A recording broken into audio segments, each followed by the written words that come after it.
Assalamualaikum warahmatullahi wabarakatuh. Selamat malam semuanya. Perkenalkan, nama saya Muhammad Tegar Firdaus. Saya dari jurusan Perpustakaan dan Ilmu Informasi Universitas Islam Negeri Maulana Malik Ibrahim Malang. Uh, Nomor induk mahasiswa saya 2006 0711 0030. Saya di sini akan menjelaskan kembali tentang fungsi pengawasan dan pelaporan. Saya sudah merangkum dari beberapa artikel jurnal yang saya baca dan saya maknai juga. Pengawasan merupakan instrumen yang paling penting dalam fungsi manajemen.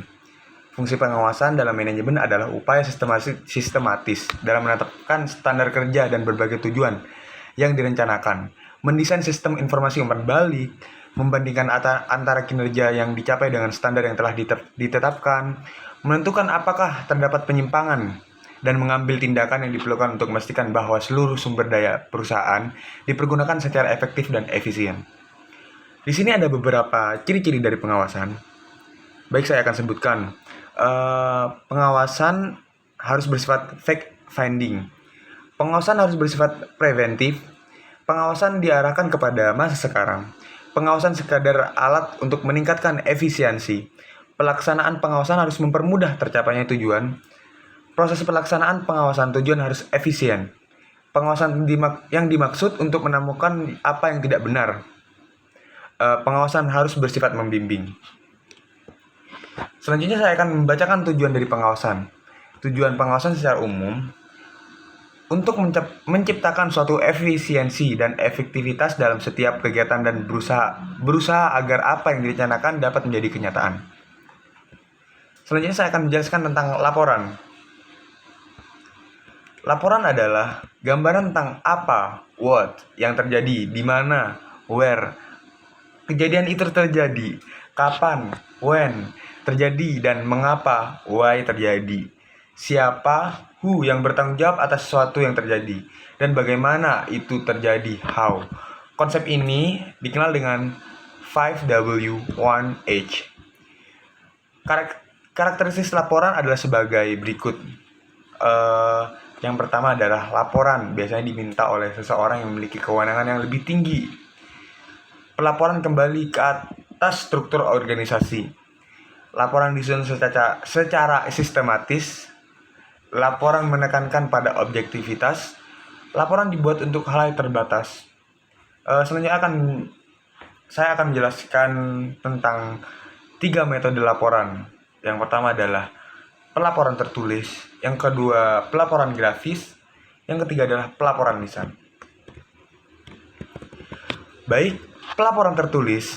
Pelaporan tertulis merupakan cara pelaporan yang paling umum. Bisa dalam bentuk surat, edaran, atau manual. Pelaporan tertulis adalah metode yang paling populer sebab laporan dapat disimpan sebagai catatan hukum dan dapat digunakan sebagai sumber referensi. Selanjutnya ada pelaporan grafis.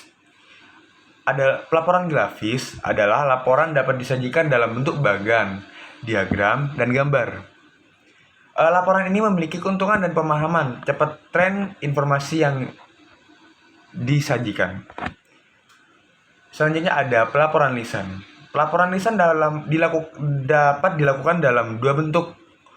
Ada pelaporan pertemuan kelompok, dan pelaporan percakapan dengan individu. Pelaporan lisan hanya membantu sampai batas tertentu.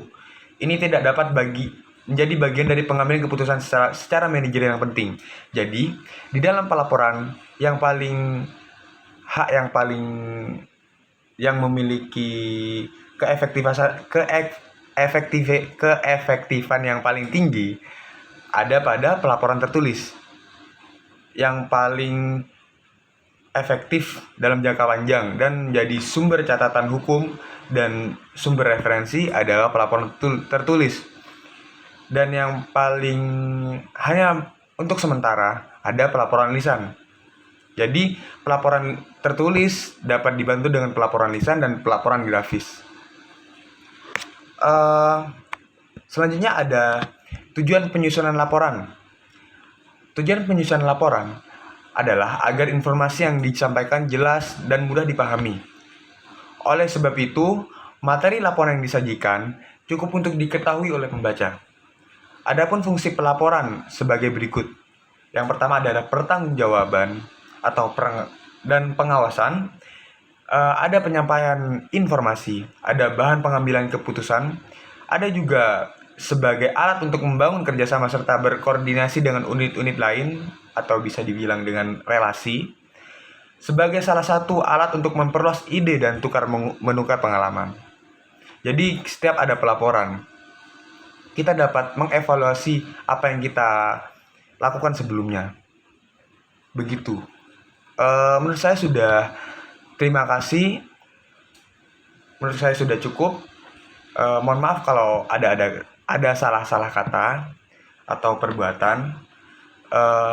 Terima kasih. Wassalamualaikum warahmatullahi wabarakatuh.